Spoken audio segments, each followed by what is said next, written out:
No one that I have ever put in hypnosis has ever seen any demonic figures or hell of any kind. We have heard this from some people who have had near-death experiences, not many, a few.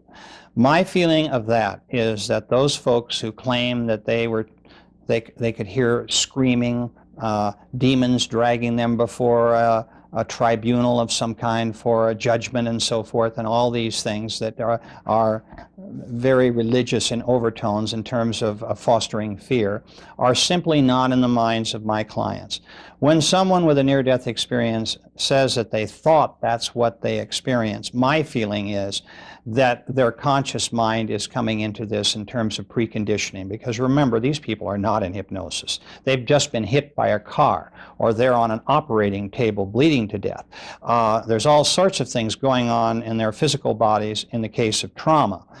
And so what has happened here, in my view, is that their conscious mind is on overload, and all of those fears and anxieties that they have had in their walking around state about life after death is coming back to haunt them. They are not describing what really exists in terms of being taken in front of demons and being punished and so forth.